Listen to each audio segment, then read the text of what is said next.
When I was 17, my boyfriend at the time proposed to me with a $50 engagement ring from Walmart. And the problem wasn't that it was a $50 engagement ring. The problem was that he had bragged about it to my family that it was only $50 and he got it on a discount. My mom was so irritated. But I also got my wedding dress from Goodwill, and I bought my wedding decorations from the dollar store. And I'm telling you all this because growing up, I didn't have a lot of money, when, into adulthood for a good while. And I let it for a long time make me feel like I didn't have any worth. And that's the problem when you don't have a lot of money. It's not that being broke or not having a lot of money is the problem. It's that it affects the way that you see yourself. When you don't have a lot of money, you oftentimes will feel like you don't have a lot of worth.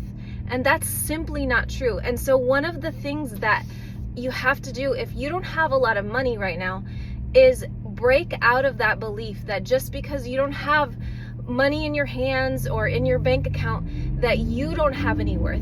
And the way that you do that is you have to break this belief by investing in your own self. Like, you need a skill set. You need to start changing the way that you see yourself, because that is actually what is going to keep you from making more money. It seems completely counterintuitive because most people, they want to work more hours, they want to save more money, they want to spend less, they want to just all those things, which might be a good idea just depending on who you are. But for the most part, most of you need to see yourself differently. You need to change the way that you see yourself, the relationship that you have with yourself because you've been broke your whole life, the relationship that you have with money, because most of those relationships that you have with yourself and with money are broken. Like, money is not a bad thing. The love of money is a bad thing. And it's not even money. It's the love of control, the love of power. And if you are a good-hearted person, that is probably not you.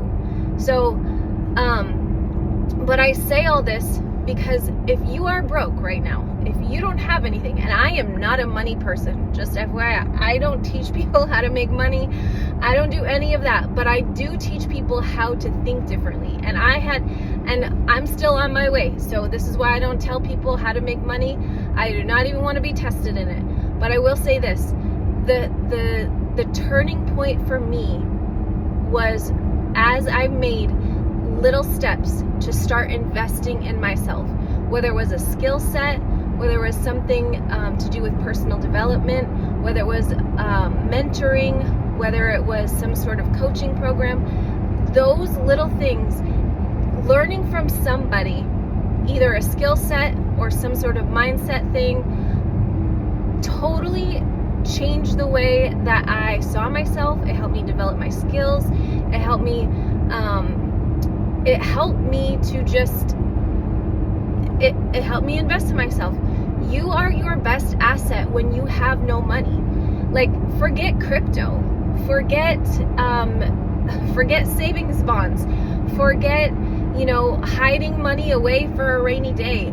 Take that money and learn something. Take that money and build your confidence. Like, the way that you build your confidence, you want to know how you build your confidence? You build your confidence by following through with the things that you've always wanted to do your whole life. Like, for example, if you're overweight, that is something that you can change. Most of you can change the fact that you are overweight. And so hire a coach and lose the weight. If you have always wanted to go back to school and learn a skill or learn how to be a nurse or learn whatever it is, go do that. As you do that, you're going to build confidence along the way. Getting married at the age of 17, I dropped out of high school to get married. And, I was not in a good marriage. And one of the things that would happen oftentimes when we would get into a conflict is that would be thrown in my face. I would be mocked for not having finished high school. And so when I was 35-ish, 34, somewhere around there, I decided to go to college, and I did. And I ended up with getting my degree in psychology, and that helped me build my confidence. Like, nobody can take that away from me. I did that. I accomplished something. And I see this often with women, is that you actually have a lot of accomplishments under your belt. Like, we have certifications, we have experience, we have all these things, but we're not using those to build up our confidence. Like, do you realize that when you start to see yourself as an asset, people start to see yourself as an asset too? Like, I've talked to people who they might have higher education than I do. Mine is only an associate's degree. I've talked to people with master's degrees, the same certifications that I have, and they'll tell me, like, none of those things made me feel more ready. Like, none of them. It's a decision that you make. It's saying I did this, I know this, and I'm gonna step into it. But most of you will never get to the point of having to decide to step into it, because you won't even make the step to invest in yourself first. Like, you won't get to that point unless you invest in yourself. So I'm not saying you have to go to school for the next 10 years. I actually don't think most people should do that. I do think, though, that you should take care of the little things. Like, I am a firm believer, and this is not, the reason why I am a fitness coach and mindset coach and life coach and do what I do is because it changed my life. Okay? Before I was ever a coach, I was a student. Before I ever learned how to coach people, I was coached. This is something that changed my life. And so that's why I help people change their own lives with the same tools that I used to change mine. So if you want some help with your fitness, with the way that you think about yourself, with your mindset, with discipline, you can find me on Instagram, Queen V. Let's have a chat.